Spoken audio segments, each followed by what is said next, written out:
మన ఇండియాలో ఎక్కువ మంది మిడిల్ క్లాస్ వాళ్ళే. మన మిడిల్ క్లాస్ వాళ్ళు చేసే అతిపెద్ద ఆర్థిక తప్పు పెళ్ళి. ఏంటి, మ్యారేజ్ తప్ప, పెళ్లి చేసుకోవడం తప్ప కాదు. మన మిడిల్ క్లాస్ వాళ్ళలో ఎక్కువ మంది వేరే వాళ్ళని కంపేర్ చేసుకొని శక్తిని మించి అప్పు చేసి మరీ పెళ్లి చేస్తూ ఉన్నారు, లేకపోతే పెళ్లి చేసుకుంటూ ఉన్నారు. అది తప్పు. ఫర్ ఎగ్జాంపుల్, ఒక అబ్బాయి అమ్మాయి పెళ్ళైన తర్వాత పాప పుట్టింది. పాప పుట్టగానే వీళ్ళకి ఈ పాపే జీవితం కదా. ఈ పాప యొక్క పెళ్లి కోసం స్టార్టింగ్ నుండే డబ్బుని సేవ్ చేస్తూ ఉంటారు. నిజమే కదా. వాళ్ళు తినక ఎంజాయ్ చేయకుండా, ఎక్కడికి వెళ్లకుండా లైఫ్ టైం సేవింగ్స్ని దాచుకుంటూ ఉంటారు. పాపకి పెళ్లి ఏజ్ వస్తుంది. రాగానే వాళ్ళు ఎంతైతే డబ్బుని ఆదా చేశారో పాప పెళ్లి కోసం, ఆ డబ్బు మొత్తాన్ని, అదే వాళ్ళ లైఫ్ టైం సేవింగ్, అదే వాళ్ళ సేవింగ్, ఆ డబ్బుని కేవలం 2-3 డేస్లో ఖర్చు పెడుతూ ఉంటారు. 2-3 డేస్ ఏంటి, పాప పెళ్ళి, వాళ్ళ లైఫ్ టైం సేవింగ్ని పాప పెళ్ళికి ఖర్చు పెడుతూ ఉంటారు. తప్ప కాదు. ఎందుకంటే మనం కావాలని పాప పెళ్లి కోసం మాత్రమే డబ్బుని ఆదా చేసాం, దాన్నే ఖర్చు పెట్టాం, తప్పు లేదు.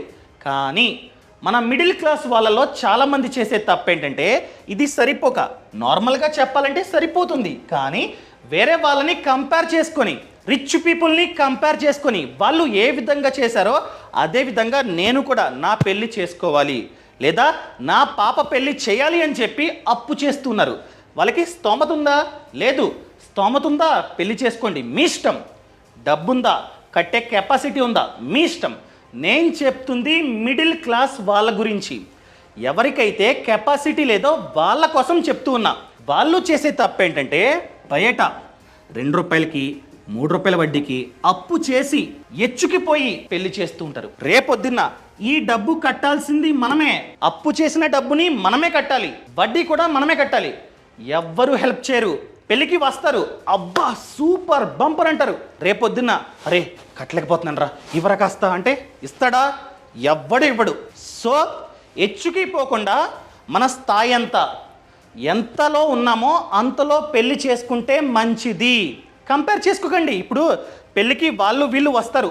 మీరు మంచిగా చేసినా 2 డేసే, మీరు మంచిగా చేయకపోయినా 2 డేసే మాట్లాడుకుంటారు.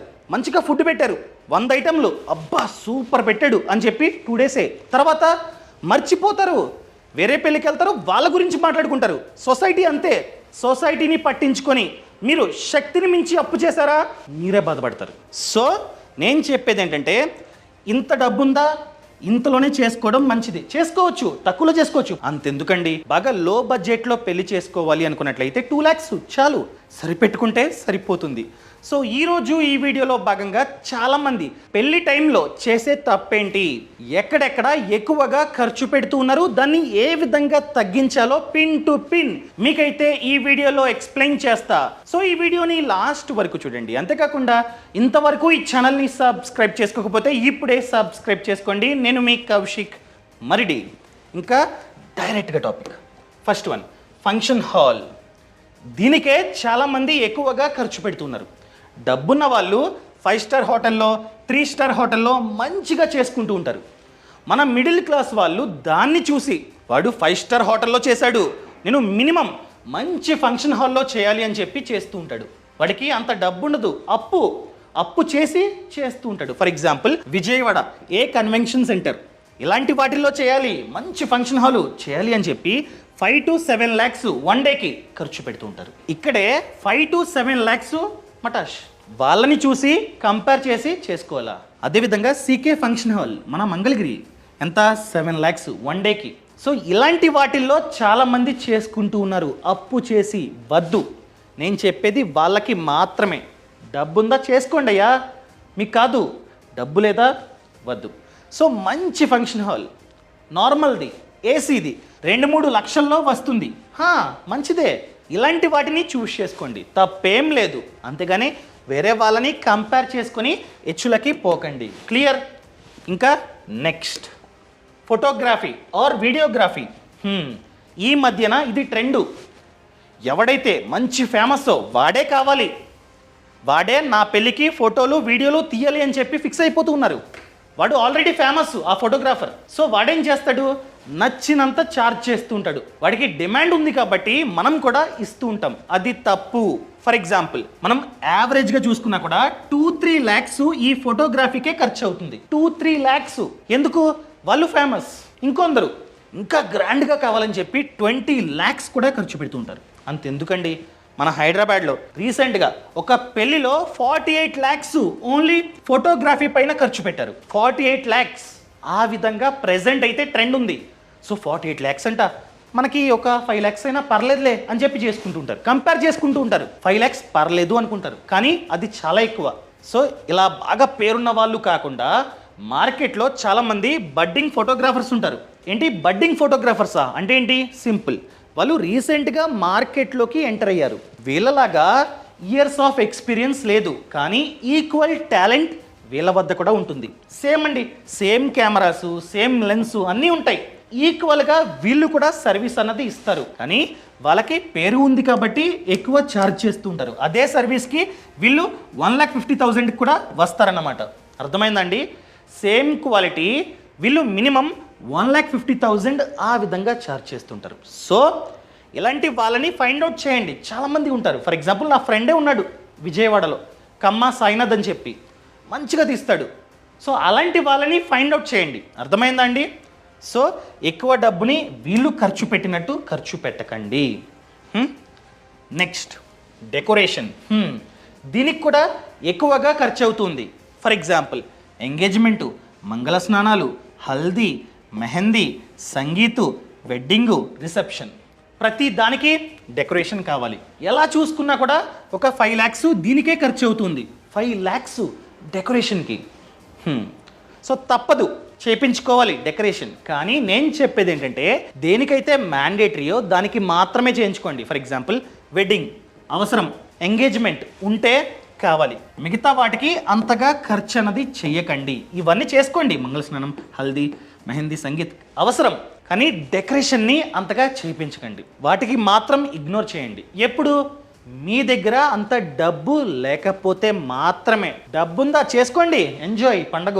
డబ్బు లేదా వీటికి మాత్రమే డెకరేషన్ చేయించుకోండి. కాస్త తగ్గించండి. అర్థమైందా అండి? అప్పు మాత్రం దీనికోసం చేయించకండి. క్లియర్? Next gold. ఇది కాస్త సెన్సిటివ్, చెప్తా. ఫర్ ఎగ్జాంపుల్ పెళ్ళి చేయాలంటే బంగారం కావాలి. బంగారం కొంటే వేస్ట్ అవ్వదు, అసలు వేస్ట్ కాదు. దాని విలువ, దాని ప్రైజు పెరుగుతూ ఉంటుంది, మనకి ప్రాఫిటే. సో నేను చెప్పేది ఏంటంటే మీ దగ్గర డబ్బు తక్కువ ఉంటే ఓన్లీ పెళ్ళి కొడుక్కి పెళ్ళి కూతురికి కావాలి బంగారం, తప్పదు, కొనాలి, కొనండి. అప్పు చేసైనా కొనండి.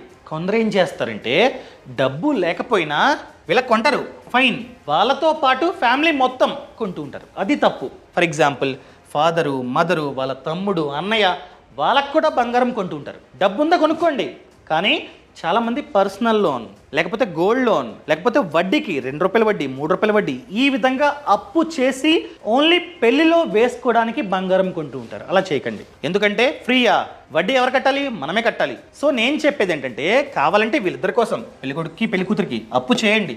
మీరు మీ ఫ్యామిలీ మెంబర్స్ కొందామనుకున్నట్లయితే కొనకండి అప్పు చేసి. ఎందుకంటే వడ్డీ పెరుగుతూ ఉంటుంది. బంగారం ధర కన్నా వడ్డీ ఎక్కువగా పెరుగుతూ ఉంటుంది, మీకు ఎటువంటి లాభం లేదు. సో వీలైతే 1 గ్రామ్ జ్యువెలరీ వేసుకోండి. మీరు మాత్రమే, వాళ్ళకి కాదు, మీరు మాత్రమే 1 గ్రామ్ జ్యువెలరీ వేసుకోండి. ఎందుకంటే పెళ్లి కోసం మాత్రమే కొందామనుకుంటున్నారు, డబ్బు లేదు, అప్పు చేసి ఎందుకు కొంటారు? సో పెళ్లి కోసం మాత్రమే కాబట్టి 1 గ్రామ్ బెటర్. Next food. దీనికి చాలామంది ఎచ్చుకుపోతున్నారన్నమాట. అంటే ఏంటి? 100 ఐటెంలు, 70 ఐటెంలు, 50 ఐటెంలు పెడితే మంచిగా పెట్టినట్లు అనుకుంటూ ఉన్నారు. తప్పది. ఎందుకంటే ఒక మనిషి ఎంత తింటాడు? మీరు 1000 ఐటెంలు పెట్టారు, తింటాడా? తిండు. 100 పెట్టారు, అన్ని తింటాడా? తిండు.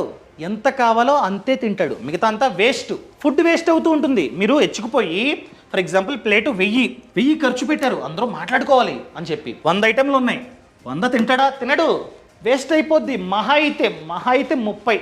ఇన్ని తింటాడా? తినడు. ఫర్ ఎగ్జాంపుల్ నోవటలో చూసుకున్నట్లయితే ఒక ప్లేటు 2000 ఒక ప్లేటు, పెళ్ళికి 2000 అండి. సో ఇది పెద్ద ఫ్యాషన్ అయిపోయింది ఈ మధ్యన.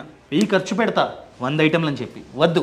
సో ఎంత తినగలడో ఒక మనిషి అంత పెట్టండి చాలు. పెట్టేదేదో నీట్గా పెట్టండి, ఐటమ్స్ కాదు, టేస్ట్ క్వాలిటీ చాలు. సో మనం కనుక సింపుల్గా నీట్గా మంచిగా పెడదాం అనుకున్నట్లయితే ప్లేటుకి 200 నుంచి 300 ఖర్చు అవుతుంది. ఈ విధంగా ప్లాన్ చేసుకోండి. ఇది కూడా ఎక్కువే, కానీ ఈ విధంగా ప్లాన్ చేసుకోండి. Food important. ఈ విధంగా హెచ్చులకి పోకండి వేరే వాళ్ళని చూసి. క్లియర్. అండ్ కార్డ్స్, శుభలేఖ, చాలామంది దీనికి కూడా ఎక్కువగా ఖర్చు పెడుతున్నారు. నేను చెప్పేది ఏంటంటే, సర్లే ఎక్స్పెన్సివ్ది చేయించుకుంటారా, చేయించుకోండి, కానీ లిమిటెడ్. ఎవరైతే ఇంపార్టెంటో వాళ్ళకి మాత్రమే చేయించండి. కాస్ట్లీవి మిగతా వాళ్ళకి నార్మల్వి చేయించండి. అర్థమైందా? ప్రతిదీ కాస్ట్లీది చేయించారనుకోండి ఎక్కువ ఖర్చు. ఇంకా బెస్ట్ ఏంటంటే వీడియో, ఒక మంచి వీడియో ఎడిటింగ్ చేయించుకొని పంపండి. ఈ మధ్యన చాలామంది ఈ విధంగా వాట్సాప్లో వీడియోస్ని పంపిస్తున్నారు, కార్డ్స్ కాకుండా. ఇది కూడా one of the best idea, but depends upon your capability. Clear. For example, మీ వద్ద తక్కువ డబ్బు ఉంది, అలాంటప్పుడు బెస్ట్ వచ్చేసి డెస్టినేషన్ వెడ్డింగ్. రీసెంట్గా చాలా ఫేమస్ అవుతుంది. ఫర్ ఎగ్జాంపుల్ వరుణ్ తేజ్ వాళ్ళు ఏం చేశారు, ఇటలీ వెళ్ళి పెళ్లి చేసుకున్నారు.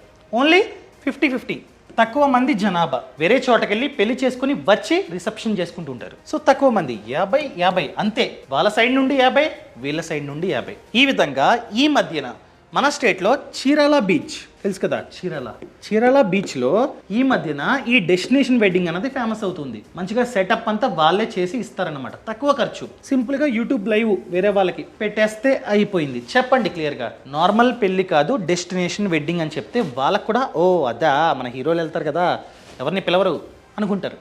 సో ట్రెండ్ తక్కువ ఖర్చులో అయిపోయింది. సింపుల్. ఈ విధంగా మీరైతే ఫాలో అవ్వచ్చు. ఇది నేను చెప్పింది కొందరికి మాత్రమే, అందరికీ కాదు. ఎవరి వద్ద అయితే అంతగా డబ్బు లేదో, ఎవరైతే వెనక్కి అప్పు కట్టలేరో వాళ్ళకి మాత్రమే నేనైతే ఇది చెప్పాను. ఈ వీడియో నచ్చినట్లయితే కింద కామెంట్లో చెప్పండి. నచ్చితే నచ్చింది, నచ్చకపోతే నచ్చలేదని చెప్పండి. Thank you so much. And like చేయడం మర్చిపోకండి. మీ ఫ్రెండ్స్కి ఫ్యామిలీకి షేర్ చేయడం మర్చిపోకండి. Boss Wala. Be the boss.